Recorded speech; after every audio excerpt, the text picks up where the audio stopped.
moseying right along, we go from the SmackDown Live Tag Team Championships to the Raw Tag Team Championships. The Revival, the champions, defend in a triple threat tag team match against Roode and Gable and Aleister Black and Ricochet. This is so weird. Like it's such a weird thing. Like that at this time last month. Care to elaborate, Jordan? At this time last month, we were not thinking about Ricochet and Aleister Black being on the main roster, let alone in a title match. Let alone as a tag team. Let alone as a tag team, exactly. Revival's champions. I just kind of hate that they were given the tag team titles and they haven't been given anything since. Yeah. Like nothing. They haven't gotten a story. They've just been working matches and literally losing. Yeah. Everything. I don't think they've won since they won those titles. Nope. They're an afterthought. Which is weird because it's a tag team title match and they're an afterthought. I mean, the only thing I will say about this match is that it's a very interesting mix of young talent and veterans. Absolutely. Because having Bobby Roode in there, like a grizzled, prove it anywhere he goes veteran, and then a lot of these young guys like Ricochet and Gable, and I mean the Revival are kind of right in the middle of both of those groups where they're not young, but they're definitely not like these old school wrestling veterans. You know what I mean? Yeah. So it's a very interesting dynamic all around. And like, let's just talk about Black and Ricochet just being involved in this for a minute. They've certainly ignited the main roster with excitement, other than their debuts because it was in a poor city. But ever since then, I mean, they're the talk of the town every week. I think WWE even had them listed for 2 straight weeks in their power rankings. Yeah. So I don't know why they've teamed them up other than that they're still being billed as NXT superstars. And that's my only problem. Because it doesn't really make sense. For one, the team itself doesn't make any sense. Other than that, as I've said on this show, I think probably for over a year, the main roster is starving for baby faces, and they turn everybody heel.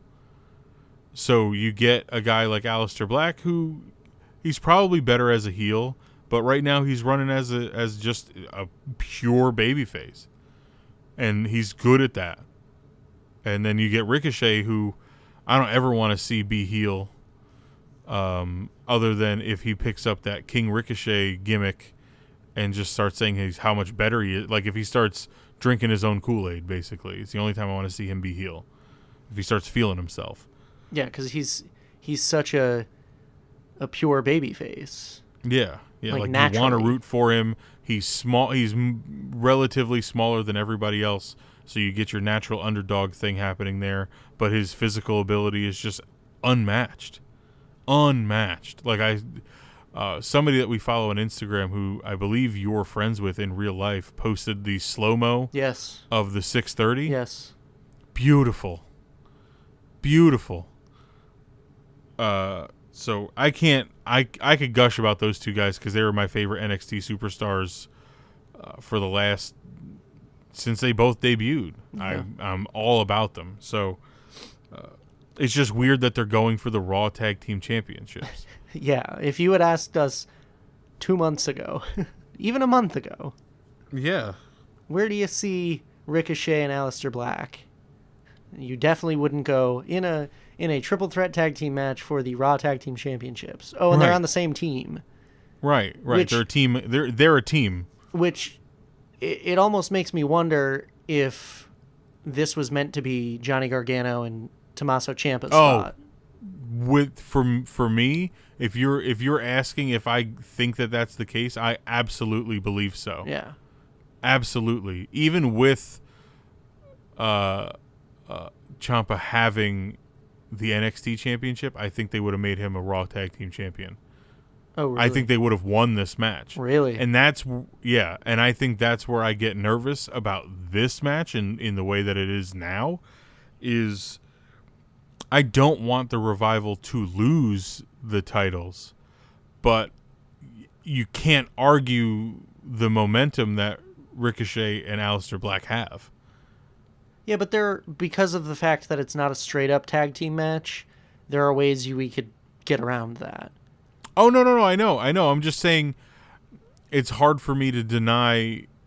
Yeah, they've got a lot of momentum. So it makes me nervous because I really don't want to see the Revival done that way. Yeah. I mean... So I have the Revival winning. They're who I've picked to win this match. But I am not confident in that at all. Yeah, I've got to go with the Revival retaining as well. Only because they've been being buried every single week since they won the belts. And we're probably going to get Chad Gable and Bobby Roode fully turning heel. So let's talk about them for a minute, because we kind of skipped over them almost. Well, they're kind of an afterthought in this match. Just like the champions. Yeah. But yeah, I'm like totally over them. Gable should have taken off as a single star after Jason Jordan went to Raw, and Bobby Roode should have been never paired up in a random tag team. I hate it. They both have the same robe. It's dumb. Chad Gable looks like his son. Bobby Roode should be a heel feuding for the WWE Championship on SmackDown. But yeah.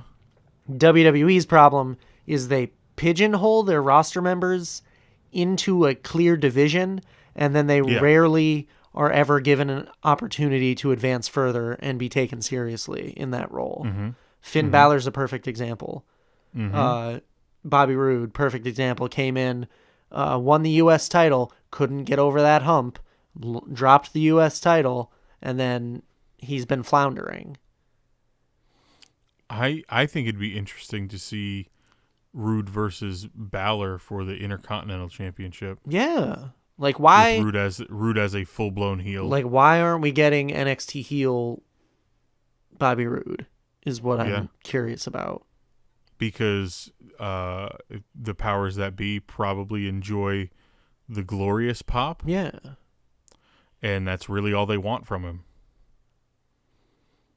I'm curious. I mean, they could have given that entrance music to anybody. So yeah, they don't need him to be the guy. And I'm very curious if they did like an instrumental version of that song, if it would impact it in any way, or if the crowd would just take over and sing along.